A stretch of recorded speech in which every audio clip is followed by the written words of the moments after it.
ಅವ್ರಿಗೆ ನಾಗೇಂದ್ರನ್ ಬಗ್ಗೆ ಕಾಳಜಿ ಇಲ್ಲ. ಅವ್ರಿಗಿರೋ ಕಾಳಜಿ ಈ ತಿಂಗಳು MP ಗಳ ಜೊತೆ ಮುಖ್ಯಮಂತ್ರಿಗಳು ಒಂದು ಸಭೆ ನಡೆಸಿದ್ರು ಡೆಲ್ಲಿಯಲ್ಲಿ. ಅಲ್ಲಿ ಸಭೆ ನಡೆಸಿ ಕರ್ನಾಟಕ ರಾಜ್ಯದಲ್ಲಿ ಬರಪೀಡಿತ ಪ್ರದೇಶ 18 ಜಿಲ್ಲೆಗಳಲ್ಲಿ ಬಹಳ ಗಂಭೀರವಾದ ಪರಿಸ್ಥಿತಿ ಇದೆ.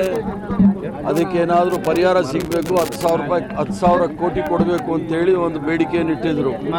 ಅದರ ಜೊತೆಗೆ ಒಂದು ತನಿಖಾ ತಂಡವನ್ನು ಕಳಿಸ್ಬೇಕು ಅಂತೇಳಿ ಕೂಡ ಮನವಿ ಮಾಡಿದರು. ಅದೆರಡೂ ಮಾಡಿಲ್ಲ. ಅದು ಚರ್ಚೆಗೆ ಬರುತ್ತೆ ಅಂತೇಳಿ ಬರೋದ ಬಗ್ಗೆ ಅವರು ಮಾತಾಡಲಿಕ್ಕೆ ತಯಾರಿಲ್ಲ. ಅದಕ್ಕೋಸ್ಕರ ನಾಗೇಂದ್ರನ ಹೆಸರಿಟ್ಕೊಂಡು ಧರಣಿ ಮಾಡ್ತಾ ಇದ್ದಾರೆ.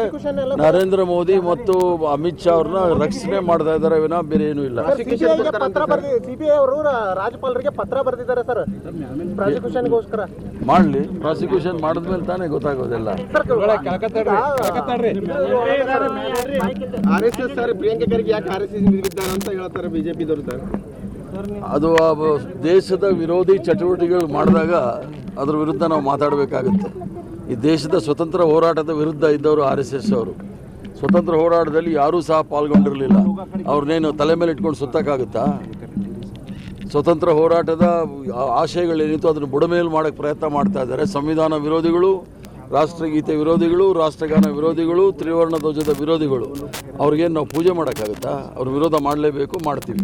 ಸರ್ ಈಗ ರಾಜೀನಾಮೆ ಸರ್ ಈಗ ಬಳ್ಳಾರಿ ಪಾದಯಾತ್ರೆ ಮಾಡ್ಬೇಕಂತ ಅವ್ರ ಜೊತೆಗೆ ಬಂದರು ಸರ್. ಬಳ್ಳಾರಿ ಪಾದಯಾತ್ರೆ ಮಾಡ್ಬೇಕಂತ ಹೊಟ್ಟಿದ್ರು. ಅದು ಯಾಕೆ ಸರ್ ವಿರೋಧನೆ ಅವರಲ್ಲೇ ವಿರೋಧ ವ್ಯಕ್ತ ಆಗ್ತಿದೆ? ಮಾಡಲಿ, ಅವ್ರು ಮಾಡಲಿ, ತೊಂದರೆ ಇಲ್ಲ.